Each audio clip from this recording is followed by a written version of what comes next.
तो किसान भाइयों देखो, यहाँ पे हमने सब तरीके के फिल्टर एक ही साथ अरेंज किया है। मैंने नाम दिया है या मैं आपको बताने वाला हूँ, ड्रिप इरिगेशन में जो भी फिल्टर लगते हैं वो पूरे खानदान को आज हमने इधर आपके लिए लाया है। कि भाई सबसे दो बड़े भाई, फिर ये मझले भाई है, ये थोड़े उससे छोटे भाई है, ये थोड़े पढ़े लिखे है, ऑटोमेटिक फिल्टर है तो थोड़े पढ़े लिखे भाई है, फिर ये उससे छोटे फिल्टर और ये लोहे का फिल्टर हमारा। तो ये वीडियो बहुत ख़ास होने वाली है क्योंकि एक ही वीडियो में पूरे के पूरे फिल्टर आज तक किसी ने आपको नहीं बताए हैं। और मैं जब आपकी कमेंट पढ़ता हूँ ना, तो मैं कई बार देखता हूँ कि कई बार आप पूछते हो भैया ये पानी है तो क्या करना, वो पानी है तो क्या करना, कुएं में ये मोटर है तो कौन सा फिल्टर लगवाना, वो फिल्टर है तो कौन सा लगवाना, ये गंदगी आती है तो कौन सा फिल्टर लगवाना, वो गंदगी आती है तो कौन सा फिल्टर लगवाना। तो ये सारे के सारे सवालों के जवाब आज आपको मिल जाएंगे। तो चलो आज की वीडियो चालू करते हैं। और देखो, ड्रिप इरिगेशन में फिल्टर लगवाना क्यों ज़रूरी है ये तो मैंने कई बार आपको बोला है। क्योंकि आपके देखो, पाइपलाइन अगर कहीं पे फूटी तो वहाँ से पूरी चिड़कांडी बाहर आती है, बहुत बड़ी पैमाने पे पानी बाहर आता है।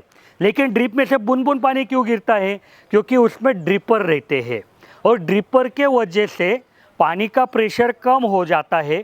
पानी का जो LPH है, लीटर पर हावर, वो कम किया जाता है और फिर उसके वजह से बूंद बूंद पानी बाहर आता है। तो ये पानी का प्रेशर कैसे कम किया जाता है, या जो LPH है तो वहाँ पे उसका जो रास्ता है वो छोटा छोटा करा रहता है।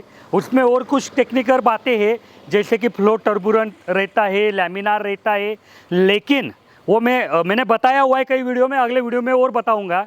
तो वो रास्ता जब छोटा छोटा होता है, सिंपल भाषा में, तो वहाँ पे अगर कुछ गंदगी अटक जाएगी तो फिर आपका ड्रिप इरिगेशन चोकअप हो जाएगा।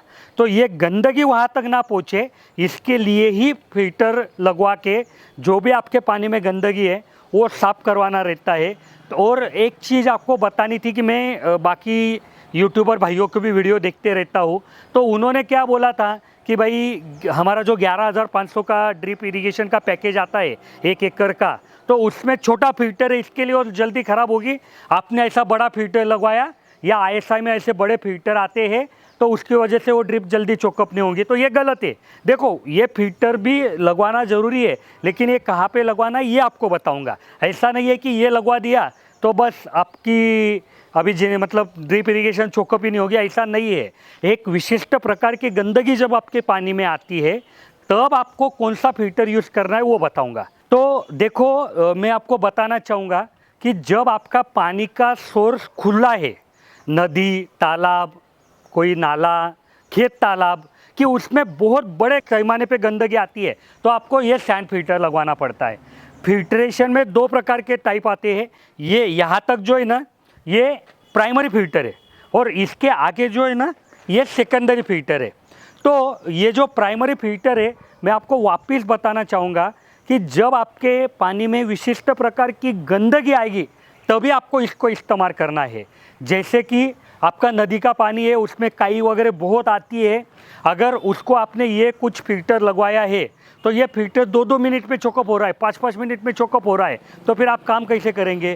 तो वहाँ पे आपको ये फिल्टर लगवाने पड़ेंगे। ये इसको सैंड फिल्टर बोलते हैं। ये प्लास्टिक का है, ये लोहे का है।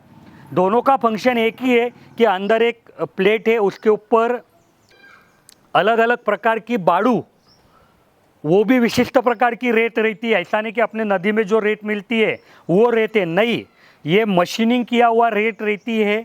इसके पार्टिकल साइज अलग अलग रहती है, उसको साथ में मिलाया रहता है और इसको मशीनिंग करके इसकी जो बाहर की एज है, जो बाहर का किनारा है, उसको धार दिया रहता है। तो उससे क्या होता है कि मान लो बड़ी काई आई और इस पे रुकी तो वो उसको कट करते रहेगी, क्योंकि पानी आएगा तो थोड़ा सा तो वाइब्रेशन रहेगा, तो उसको कट करते रहेगी और कट करने के बाद उसका जो छोटा टुकड़ा हो जाएगा वो आगे जाएगा। यहाँ पे देखो, मैं वापस बता रहा हूँ, कई बार यूट्यूबर भाइयों ने क्या बोला है कि आपने बड़ा फिल्टर लगवाया तो आपकी गंगा पार हो गई। नहीं भैया, गंगा में डूब जाएंगे आप, ऐसा नहीं है। तो ये प्राइमरी फिल्ट्रेशन है, ये विशिष्ट प्रकार के गंदगी के लिए इस्तेमाल करना है और प्राइमरी फिल्टर के बाद सेकेंडरी फिल्टर लगवाना कंपलसरी रहता है। ये बिल्कुल कंपलसरी है। मैं आपको बता रहा था कि जब बड़ी गंदगी आएगी तो इसमें कट होके आगे जाएगी और आगे फिर आपका ये जो सेकेंडरी फिल्टर है ये उसको पकड़ेंगे। तो अगर सीधा सेकेंडरी लगवाया तो क्या हो रहा था कि 2-2 मिनट में चोकअप हो रहा था, लेकिन ये लगवाने के बाद ये लगवाया तो ये आपको ज़्यादा समय चलेगा, आधा दिन, 1 दिन, फिर आपका इरिगेशन का सिस्टम काम करेगा। तो ये चीज़ है। अभी आपके पानी में देखो बाड़ू आ रही है, बारीक रेत आती है, और ये समस्या है ना, ना आपको नदी में आएगी, ना आपको नाले में आएगी, ना आपको तालाब में आएगी, ना कुएं में आएगी। ये समस्या आपको आएगी सिर्फ और सिर्फ बोरिंग में। तो जो किसान भाइयों के पास बोरिंग में बाड़ू आती है उन्होंने ही इस प्रकार का हाइड्रोसाइक्लोन या शंकु फिल्टर का इस्तेमाल करना है। कई बार आप जाते हो, सब्सिडी में प्रकरण करते हो और वो लोग बोलते हैं भैया आधा पैसा तो मिलने वाला है, तो ये चीज़ भी आपको चिपका देते हैं कि आपके पानी में बाड़ू नहीं आ रही तो भी आपको ये सैंड फिल्टर, शंकु फिल्टर चिपका देते हैं। तो ठीक है भैया, आधा पैसा मिलने वाला है, लेकिन आधा आपके जेब में से भी तो जाने वाला है ना।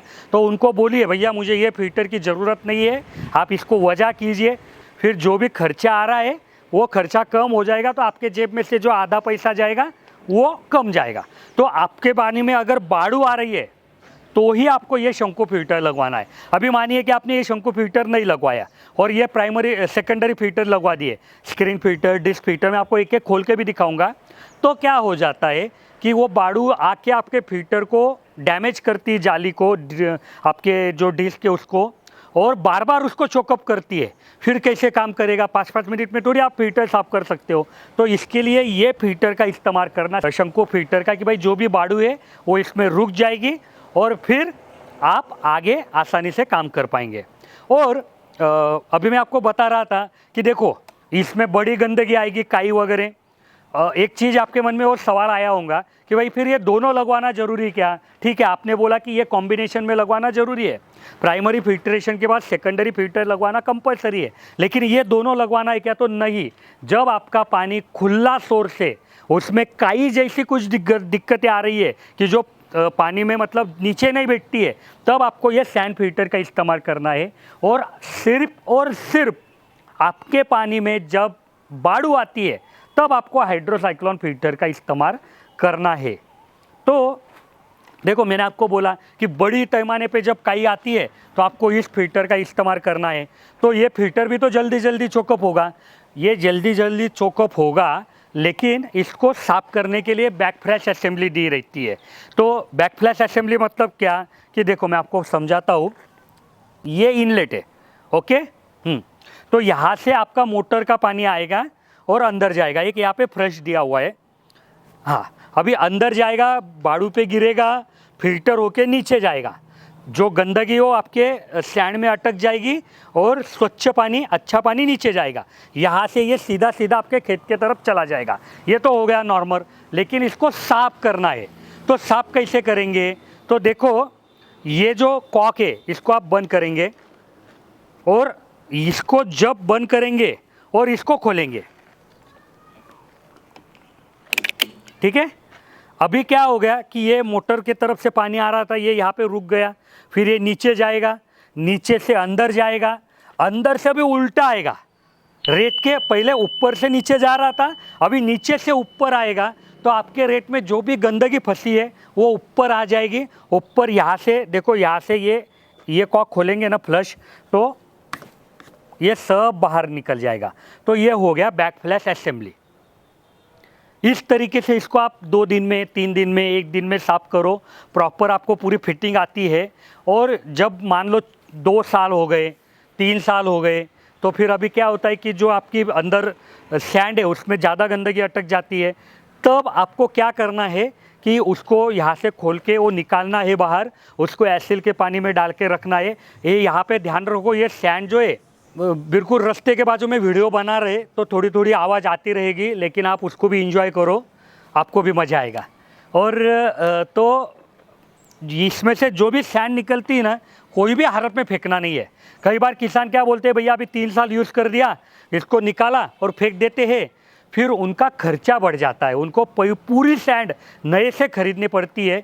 तो ये गलती नहीं करना है और इसके बारे में और मुझे बात करना है और तो कई फिल्टर आपको समझाने हैं, लेकिन वीडियो बड़ी ना बन जाए इसके लिए ये वीडियो यहाँ पे मैं रुकाता हूँ। मैंने पहले सोचा था कि ये वीडियो 2 पार्ट में बन जाएगी, लेकिन लग नहीं रहा है क्योंकि टॉपिक भी वैसा है और एट ए टाइम ये 9 फिल्टर आपको समझाना मतलब बड़ी बात है। एक तो 9 फिल्टर एक साथ आते नहीं है, अभी हमने आपके लिए उनको लाया है। तो ये 2 पार्ट या 3 पार्ट में भी वीडियो बनेगी, लेकिन आप अगर ये वीडियो आखिरी तक देख लेंगे पूरा पार्ट, तो आपको ड्रिप इरिगेशन में लगने वाले फिल्टर की पूरी जानकारी मिल जाएगी। आपके पानी में अगर खार वगैरह आता है तो भी ये फिल्टर आपको कैसे मदद करेंगे ये भी मैं अगले वीडियो में बताऊंगा। तो ये वीडियो में यहीं पे रुका रहा हूँ, अगली वीडियो में हमसे जुड़े रहिए। और अगर आपके मन में ड्रिप के बारे में कोई भी सवाल है तो हमारे इंजीनियर सुबह 8 से शाम 6 बजे तक अवेलेबल रहते हैं। आप उनको कॉल कर पाएंगे, वो आपके जवाब देंगे आपके सवालों के। आपका कोटेशन निकालना है, ड्राइंग निकालना है, कोई इंस्टॉलेशन की प्रोसेस है, ये सब चीज़ों में वो आपको मदद करेंगे। और अगर आपको लग रहा है कि भाई ये हमारी वीडियो अच्छी है, आपको कुछ नॉलेज मिल रहा है, तो वीडियो को लाइक करके ज़रूर जाइए। धन्यवाद।